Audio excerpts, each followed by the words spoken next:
Tibetan Buddhism and Himalayan art is full of characters and full of deities of all different types.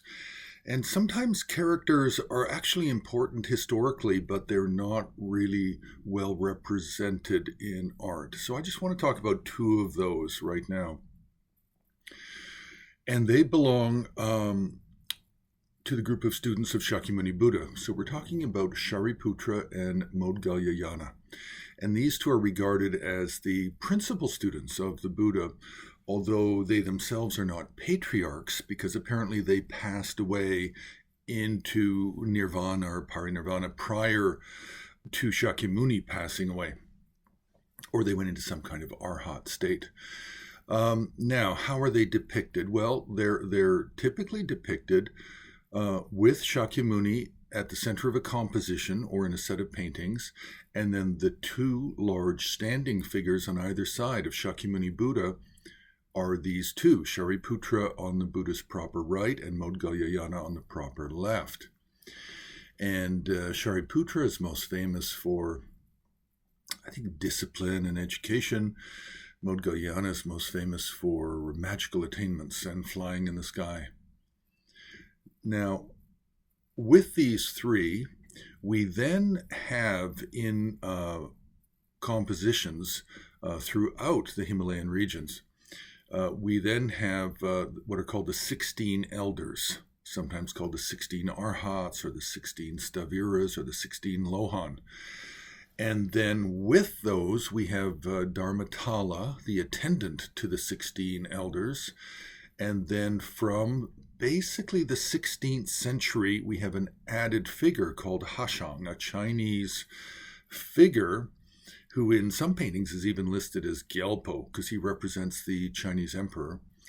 So Hvashang is added, and then accompanying all of this, we have the four direction kings of Mount Meru from classical Abhidharma Buddhist cosmology.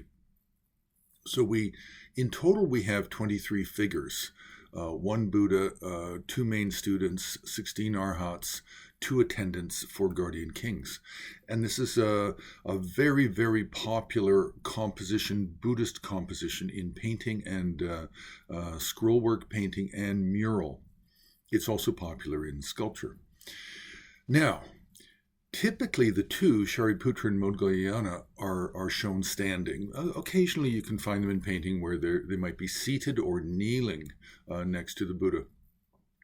But the main point that I want to talk about here is in early paintings going back to the 13th, 14th century, the figures of Shariputra and Maudgalyayana are very important, and they're depicted much larger than the 16 elders.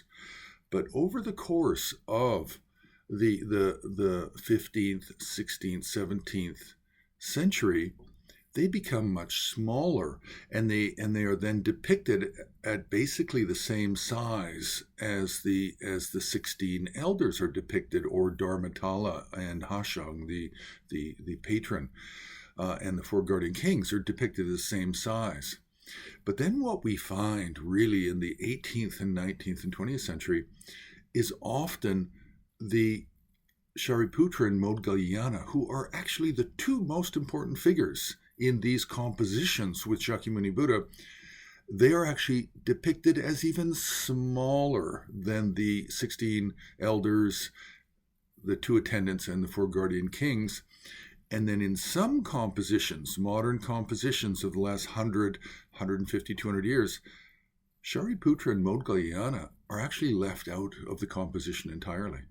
So this just shows a change over time and what artists or what teachers think is important, or how sometimes people have become neglectful or they just don't quite remember what the hierarchy is and what the actual narrative of some of these Buddhist religious compositions are, especially when they're depicting a kind of a historical a narrative with a sequence.